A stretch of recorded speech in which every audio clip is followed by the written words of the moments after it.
Le livre du ciel, tome 13, 25 janvier 1922. Au ciel, il y a grande abondance de gloire, de béatitude et de joie pour toutes les vérités qu'on a apprises sur la terre. L'âme doit ouvrir ses portes à la divine volonté. J'étais dans mon état habituel. Venant à moi, mon aimable Jésus me dit : Ma fille, plus je te révèle de vérité, plus je te fais cadeau de béatitude. Chaque vérité contient en elle une béatitude distincte de bonheur, de joie et de beauté, de telle manière que chaque nouvelle vérité que tu apprends t'apporte une nouvelle béatitude de bonheur, de joie et de beauté. Ce sont des semences divines que reçoit l'âme. Si elle les révèle aux autres, elle leur communique à eux aussi ces semences qui enrichissent quiconque les reçoit. Ils sont des semences divines. Ainsi ils fleurissent en béatitude de joie, etc.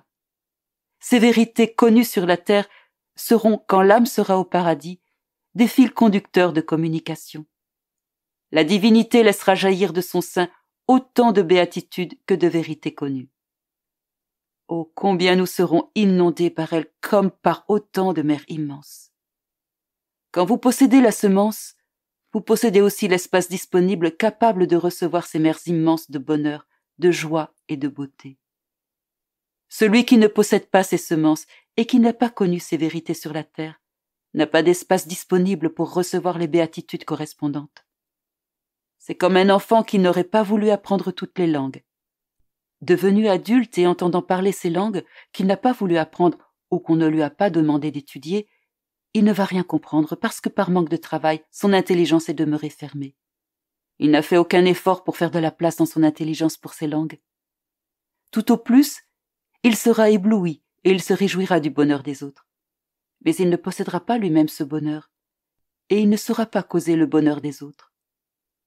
Ainsi, vous comprenez les conséquences qu'entraîne le fait de connaître une vérité de plus ou de moins. Et si on avait su quel grand cadeau on perdait par sa négligence, on se serait surpassé afin d'acquérir le plus de vérités possible. Les vérités sont le gage de mes béatitudes. Et à moins que je ne les révèle, on ne peut percer leurs secrets. Les vérités reposent en ma divinité, attendant leur tour pour que j'en fasse de divins agents pour faire connaître de combien d'autres béatitudes je dispose. Plus les vérités sont cachées longtemps en mon sein, plus leur fragrance et leur majesté pourront inonder les créatures et révéler ma gloire. Pensez-vous que le ciel est complètement inondé de mes cadeaux ? Pas du tout. Oh, combien de mes cadeaux demeurent là, en attente d'enchanter les élus, alors qu'aujourd'hui ils n'enchantent personne. Chaque âme qui entre au ciel, et qui en est venue à connaître une vérité de plus que les autres, une vérité qui était jusque-là inconnue, apporte avec elle la semence pour mettre de l'avant de nouvelles félicités, de nouvelles joies et de nouvelles beautés. Ces âmes seront comme un dépôt auquel tous les autres pourront puiser. La fin des temps ne viendra pas sans que je trouve des âmes disposées à révéler toutes mes vérités et à faire en sorte que la Jérusalem céleste résonne de ma gloire complète, et qu'ainsi tous les bienheureux puissent prendre part à mes béatitudes. Il y a ceux qui sont la cause directe de nouvelles béatitudes, ayant connu mes vérités. Et il y a aussi ceux qui sont des causes indirectes, ayant passé par les personnes qui ont connu les vérités. Maintenant, ma fille, je veux te dire quelque chose qui va te consoler et t'amener à faire attention et à écouter mes vérités. Les vérités qui me glorifient le plus sont celles qui concernent ma volonté. La toute première raison pour laquelle j'ai créé l'humanité était que la volonté de l'homme ne fasse qu'un avec celle de son Créateur. Mais s'étant écarté de ma volonté, l'homme s'est rendu indigne de connaître la valeur et les effets de mes vérités.